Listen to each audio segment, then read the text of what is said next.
Hi friends, welcome to our channel Keem on Fire. അപ്പോൾ ഇന്ന് second step ആണ് പറയാൻ പോകുന്നത്. If you want to get within 100 ranks in കീമിൻ്റെ നമുക്ക് ടോപ്പ് 100ൽ വരണമെന്നുണ്ടെങ്കിൽ ഫസ്റ്റ് സ്റ്റെപ്പ് ഞാൻ ഓൾറെഡി പറഞ്ഞു കഴിഞ്ഞു. സെക്കൻഡ് സ്റ്റെപ്പ് എന്തായിരിക്കണം എന്നാണ് ഈ വീഡിയോയിലൂടെ പറയാൻ ഉദ്ദേശിക്കുന്നത്. സെക്കൻഡ് സ്റ്റെപ്പ് എന്ന് പറഞ്ഞു കഴിഞ്ഞാൽ അറ്റ്ലീസ്റ്റ് നിങ്ങൾ 2026, 2025, 2024 ഈ 3 വർഷത്തെ പ്രീവിയസ് ഇയർ ക്വസ്റ്റ്യൻ പേപ്പർ നിങ്ങൾ ഹാർഡ് കോപ്പി ആയിട്ട് എടുക്കണം. You have to take it print outs. പേപ്പറിൽ തന്നെ A4 ഷീറ്റിൽ നിങ്ങൾ പ്രിൻ്റ് ഔട്ട് എടുക്കണം. നിങ്ങളുടെ മൊബൈലിലുണ്ടാവും, let it be there, but നിർബന്ധമായിട്ട് നിങ്ങളിത് ഹാർഡ് കോപ്പി ആയിട്ട് എടുക്കണം. എന്നിട്ട് ഇത് എനിക്ക് തോന്നുന്നു 6 ഒരു 6 സെറ്റ് ഉണ്ട്. അങ്ങനെ എല്ലാം അറ്റ്ലീസ്റ്റ് ഈ 3 ഇയേഴ്സ് 2023 എനിക്ക് തോന്നുന്നു കുറച്ച് ടഫായിട്ടുള്ള ക്വസ്റ്റ്യൻസ് ആയിരുന്നു വന്നത്. 24 and 25 was little bit easy. പക്ഷേ 26 പിന്നെയും കുറച്ച് ടഫെന്ന് നമുക്ക് പറഞ്ഞുകൂടാ. ബട്ട് ഡയറക്റ്റായിട്ട് നമുക്കൊരു ഇക്വേഷൻ പഠിച്ച് അങ്ങോട്ട് ചെയ്യാൻ പറ്റുന്ന ക്വസ്റ്റ്യൻസ് അല്ല. So you should know the pattern of exam എങ്ങനെയാണ് വരുന്നത്.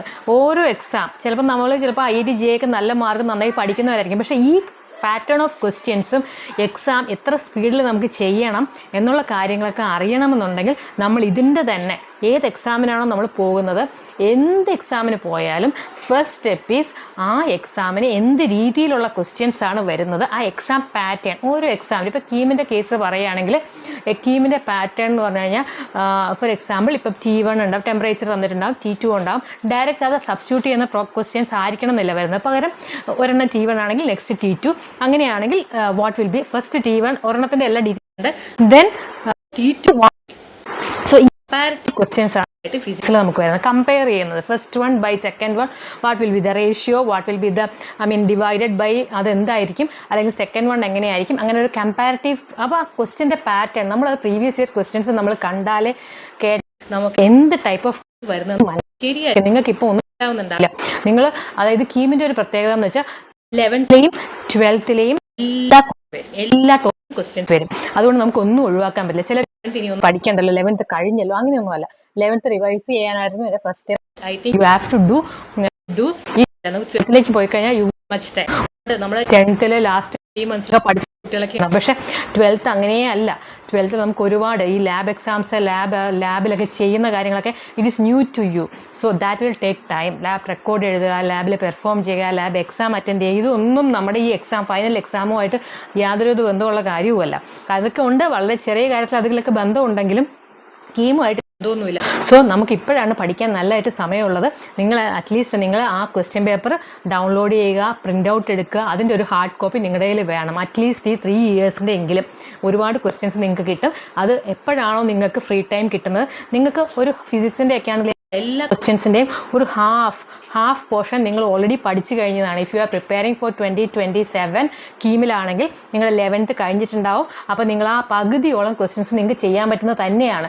എല്ലാം നിങ്ങൾക്ക് ചെയ്യാൻ കിട്ടിയില്ലെങ്കിലും നിങ്ങളത് നോക്കുക, ക്വസ്റ്റ്യൻസ് നമ്മളെല്ലാം അതിൻ്റെ ടോപ്പിക്സ് എല്ലാം നമ്മൾ വീഡിയോസ് ഇട്ടിട്ടുണ്ട്. അത് നിങ്ങൾ കേൾക്കുക, ക്വസ്റ്റ്യൻസ് എല്ലാം സോൾവ് ചെയ്യാൻ ശ്രമിക്കുക. തന്നെ പറ്റുന്നില്ലെങ്കിൽ you go through that videos and അതിൻ്റെ ക്വസ്റ്റ്യൻ ആൻസർ ഫൈൻഡ് ഔട്ട് ചെയ്യുക. പിന്നീട് സ്വന്തമായി ചെയ്യാൻ ശ്രമിക്കുക. ആ ക്വസ്റ്റ്യൻസ് തന്നെ കുറച്ച് കഴിഞ്ഞ് 1 മാസം 2 മാസം കഴിഞ്ഞിട്ട് നമുക്ക് റിപ്പീറ്റ് ചെയ്യാം. ബട്ട് സ്റ്റിൽ ഇപ്പോൾ at least you understand what is A question വായിക്കുക, ക്വസ്റ്റ്യൻ്റെ പാറ്റേൺ മനസ്സിലാക്കുക. അത് മാത്രമല്ല അതിന് ശേഷം ഇനി 12th പോർഷൻസ് ബാക്കിയുണ്ടാവും. ഇത് കഴിഞ്ഞ് നിങ്ങളുടെ 12th ചാപ്റ്റേഴ്സിലുള്ള ക്വസ്റ്റ്യൻസും ഉണ്ടാകും. ആ ക്വസ്റ്റ്യൻസ് നിങ്ങൾ ജസ്റ്റ് ഒന്ന് ഓടിച്ച് വായിക്കുക.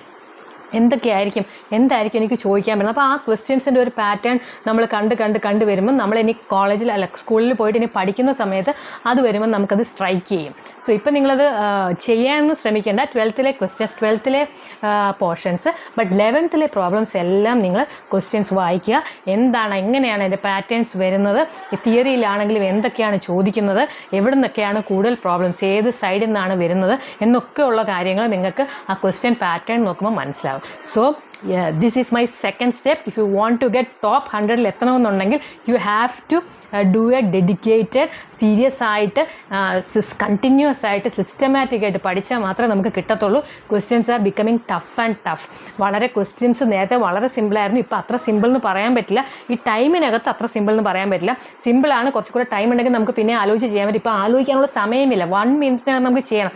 1 മിനിറ്റിൽ ഒരു ക്വസ്റ്റ്യൻ ചെയ്യണമെങ്കിൽ നമ്മൾ ആ ക്വസ്റ്റ്യനെ സംബന്ധിച്ചിട്ടുള്ള കാര്യങ്ങൾ കഴിഞ്ഞാൽ ഏകദേശം 10 to 11 അല്ലെങ്കിൽ 10 to 11 അല്ലെങ്കിൽ 12 hours നമ്മൾ അതിന് വേണ്ടി വർക്ക് ചെയ്താൽ മാത്രമേ, പ്ലസ് വർക്ക് ചെയ്യണം അതോടൊപ്പം പിന്നെ റിവിഷൻ ചെയ്യുകയും ചെയ്തെങ്കിൽ മാത്രമേ നമുക്ക് ഈസി ഗോയിങ് ആയിട്ട് ആ ക്വസ്റ്റ്യൻ ചെയ്യാൻ പറ്റും.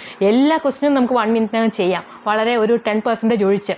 ബട്ട് ആ ക്വസ്റ്റ്യൻ ചെയ്യാൻ ആ 1 മിനിറ്റിനകത്ത് ചെയ്യണമെങ്കിൽ നമ്മൾ ആ ക്വസ്റ്റ്യൻ വായിക്കുമ്പോൾ തന്നെ നമ്മുടെ തലയിൽ വരണം, ആ ക്വസ്റ്റ്യൻ്റെ ഇന്ന ഇക്വേഷനാണ് എനിക്കിതിൽ ചെയ്യേണ്ടത്.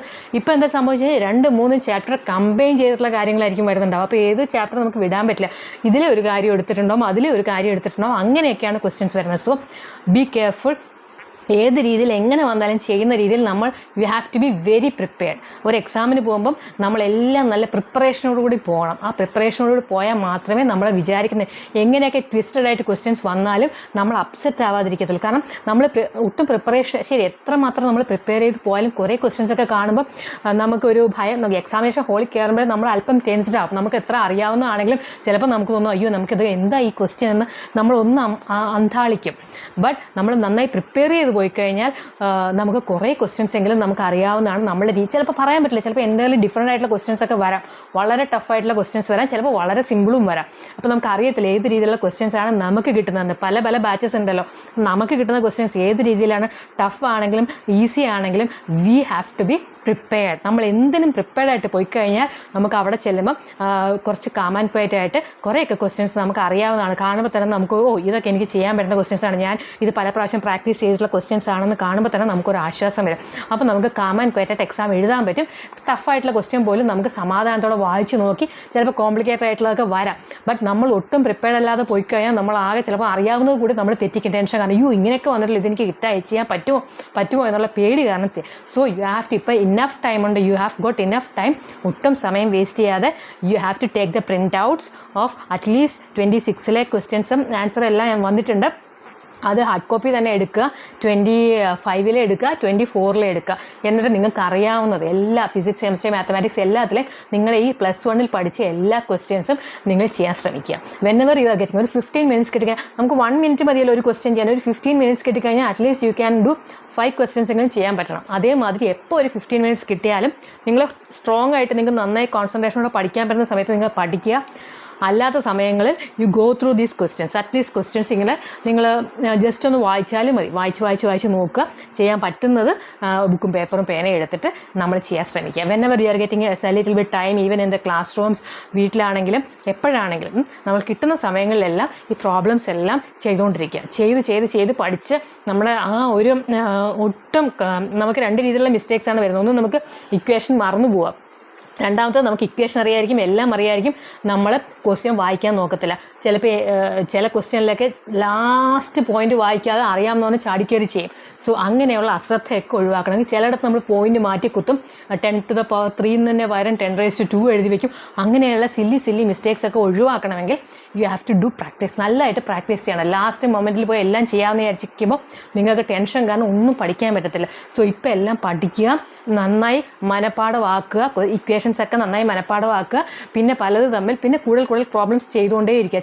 എല്ലാ റിവിഷൻ എന്ന് പറഞ്ഞാൽ it is actually you have to do all the problems. ഇപ്പോൾ നിങ്ങളെല്ലാം +1 ടോപ്പിക്സ് എല്ലാം പഠിച്ചിട്ടുണ്ട്. പഠിക്കാത്ത ഒന്നുകൂടെ പഠിക്കുക, പുതുതായിട്ട് പഠിക്കുക. കുഴപ്പമില്ല, എവിടെന്നെങ്കിലും കിട്ടുന്നതോ എവിടെ നിന്നായാലും നിങ്ങൾ ടെക്സ്റ്റ് ചെയ്യുന്നോ അല്ലാതെ നോട്ട്സ് ചെയ്യുന്നോ യൂട്യൂബിൽ എൻ്റെ തന്നെ കേൾക്കണമെന്ന് ഞാൻ പറയുന്നില്ല. വാട്ടെവർ നിങ്ങൾക്ക് മനസ്സിലാവുന്ന കാര്യങ്ങൾ, ഇഫ് യു ക്യാൻ ഗെറ്റ്, നമ്മൾ പറയുന്നത് നിങ്ങൾക്ക് മനസ്സിലാവുന്നുണ്ടെങ്കിൽ you go through our own classes. അപ്പോൾ ക്വസ്റ്റ്യൻ പേപ്പർ ക്വസ്റ്റ്യൻസ് എല്ലാം ഞങ്ങൾ ചെയ്തിട്ടുണ്ട്. 26 ഒഴിച്ച് 26 also we are going to do this things. Maths ഞങ്ങൾ കണ്ടിന്യൂ ചെയ്യുന്നതായിരിക്കും ഇതേപോലെ തന്നെ. സോ നിങ്ങൾക്ക് ചെയ്യാൻ പറ്റുന്ന എല്ലാ ക്വസ്റ്റ്യൻസും യു ഹാവ് ടു ഡു. ഇപ്പോൾ പ്രാക്ടീസ് ചെയ്യുക, practice. That is only way to get top 100 എത്തണമെങ്കിൽ ഇത് മാത്രമേ ഒരു വഴിയുള്ളൂ. നിങ്ങൾ എല്ലാ പ്രോബ്ലംസും ചെയ്ത് തന്നെ പഠിക്കുക. ഒരു രീതിയിലുള്ള മിസ്റ്റേക്സ്, ഒരു ടോപ്പിക് പഠിച്ചു കഴിഞ്ഞാൽ അതിനകത്ത് വരുന്ന എല്ലാ ക്വസ്റ്റ്യൻസും, പിന്നെ കീം മാത്രമല്ല, ഇപ്പോൾ കീമിൽ തന്നെ വരുന്ന ക്വസ്റ്റ്യൻസ്, ഈവൻ നീറ്റിൽ വരുന്ന ക്വസ്റ്റ്യൻസ് പോലും കീമിൽ എടുത്തിടുന്നുണ്ട്, അതിൻ്റെ കുറച്ച് പാർട്ടൊക്കെ. സോ നീറ്റിലെ ക്വസ്റ്റ്യൻസ് ഞങ്ങൾ ചെയ്യിപ്പിക്കുന്നുണ്ട്. നിങ്ങളൊരു ടോപ്പിക് പഠിച്ചിട്ട് നിങ്ങൾക്ക് ഇനഫ് ടൈം ഉണ്ടെങ്കിൽ യു ഗോ ത്രൂ ക്യുസാറ്റിൻ്റെ പ്രോബ്ലംസ് എല്ലാം ഞങ്ങൾ ചെയ്തിട്ടുണ്ട്. ഇതുവരെ ചെയ്തിട്ടുള്ള ടോപ്പിക്സ് 11th എല്ലാ ടോപ്പിക്സിലെയും എല്ലാ ചാപ്റ്റേഴ്സിലെയും എനിക്ക് തോന്നുന്നു ക്യുസാറ്റിൻ്റെ ക്വസ്റ്റ്യൻസും സോൾവ് ചെയ്തിട്ടുണ്ട്, PPUQs. അപ്പോൾ അതും കേൾക്കുക, അതും ചെയ്യുക. അത് ഇച്ചിരി കൂടെ ഹൈ ലെവലാണ്, പക്ഷേ ആ ടൈപ്പ് ക്വസ്റ്റ്യൻസ് ഇപ്പം കീമിൽ വരാൻ തുടങ്ങിയിട്ടുണ്ട്. സോ അതെല്ലാം നിങ്ങൾക്ക് പറ്റാവുന്ന അത്രയും ക്വസ്റ്റ്യൻസ്, എത്രമാത്രം പ്രോബ്ലംസ് നിങ്ങൾക്ക് ചെയ്യാൻ പറ്റുന്നു അത്രമാത്രം നിങ്ങൾക്ക് മാർക്സ് കൂടുതൽ കിട്ടിക്കൊണ്ടേയിരിക്കും. സോ അതാണ് എനിക്ക് സെക്കൻഡ് സ്റ്റെപ്പായിട്ട് പറയാനുള്ളത്. Take the print outs, do the previous year questions. Okay, bye.